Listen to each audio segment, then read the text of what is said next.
আসসালামু আলাইকুম বন্ধুরা, আশা করি আপনারা সবাই ভালো আছেন। আমিও আল্লাহর রহমতে অনেক অনেক ভালো আছি। ডিউটি শেষ করে লেক সিটি গেটের সামনে যখন আসলাম, হঠাৎ করে দেখি অনেকগুলা মানুষ এক জায়গায় জড়ো হয়ে আছেন। তা আমি ভাবলাম এখানে হঠাৎ করে কি হয়েছে, ভিতর থেকে মনে হচ্ছে আগুন বের হচ্ছে। তো যাই হোক, আমি বললাম এখানে পথের মধ্যে আগুন ধরলো কিভাবে। তো যাই হোক, অনেক মানুষ দেখি খুব মনোযোগ সহকারে দেখতেছে। তো আমি ভাবলাম এখানে কি হয়েছে, এক মামারে জিজ্ঞাসা করলাম, মামা এখানে কি হয়েছে। উনি বললো যে মামা এখানে মাছ বিক্রি হচ্ছে। তো আমি চিপা চাপা দিয়ে মানুষের মোবাইলটা ঘুরাচ্ছি যাতে আমি সুন্দর করে ভিডিও করতে পারি। তো যাই হোক, আমি ফাইনালি মোটামুটি একটু স্পেস পেলাম। এক মামা সরে গেলেন, বললো যে কি ভিডিও বানাচ্ছেন। আমি বললাম হ্যাঁ। বললো যে ঠিক আছে বানান। উনি সরে গিয়ে যে আমাকে সাইড দিয়েছেন ভিডিও করার জন্য।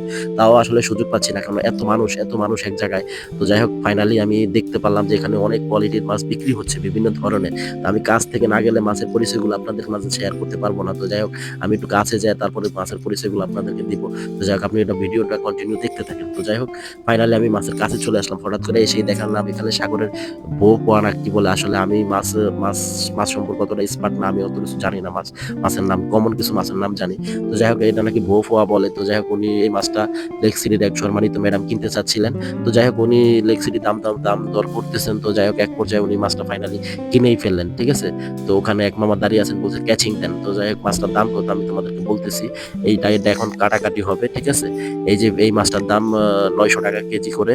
এই মাছটা পরে 4-5 কেজির মতো হবে।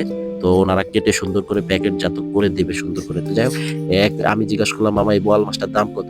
উনি বলল যে 1000 টাকা কেজি। আমি বললাম ওয়েট কতটুকু হবে? উনি বলল যে এক 3 থেকে 4 কেজি প্লাস। তো যাই হোক, আমি বললাম মামা আমার জন্য অনেক বড় বড় বেশি হয়ে যায়। তো বললো যে ঠিক আছে তাহলে ছোটটা নেন। আমি বললাম যে মামা আমি পরে নিব, আগে আপনি বিক্রি করেন। তো যাই হোক, তো দেখলাম এখানে অনেক ধরনের কোয়ালিটির মাছ। হঠাৎ করে আমার চোখে নজর পড়লো এখানে একটা লাল প্রজাতির মাছ। আসলে এটা কি মাছ আমি আসলে বুঝতেছি না। এই ধরনের মাছ আমি সচরাচর আর দেখিনি। এই লাল এটা কি মাছ হইতে পারে বন্ধুরা? আপনারা যদি জেনে থাকেন অবশ্যই আমাকে শেয়ার করে জানাবেন। এই মাছটার নাম আমি অবশ্যই জানি না। তাদেরকে জিজ্ঞাসা করছি 2-3 বার। তারা আসলে এত ব্যস্ত, তারা আসলে কথাই বলতে চাচ্ছে না। কারণ যারা মাছ কিনতে চাচ্ছে তাদের সাথে কথা বলে তো দিশা পায় না। এদিক দিয়ে আরেক মামা মাছের দাম একটু কম বলে ফেলছে, এর জন্য তাদের ভিতরে তর্ক বিতর্ক হয়েছে।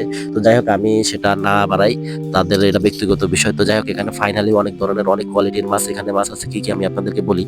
এখানে বোয়াল মাছ আছে, শৈল মাছ আছে। এখানে বড় ওই যে পোয়া, বউ পোয়া বলে। তারপরে এখানে পাঙ্গাস মাছ আছে, কি বলে সুরিয়া মাছ আছে। তারপরে চিংড়ি মাছ আছে। তারপরে পাবদা মাছ আছে, শিং মাছ আছে। অনেক কোয়ালিটির মাছ, গুড়া মাছ বড় মাছ সব মিলাই আছে এখানে। তো হঠাৎ করে লেক সিটির সামনে এই ধরনের মাছ আসলে আমি কখনো আর দেখিনি তার আগে। হঠাৎ করে এই ধরনের দৃশ্য সব জায়গায় দেখা যায় না। তো যাই হোক, ভিডিওটা আপনাদের মাঝে কেমন লাগছে অবশ্যই আমি জানি না। যদি ভালো লেগে থাকে অবশ্যই ভিডিওটা শেয়ার লাইক করে পাশে থাকবেন। আসসালামু আলাইকুম।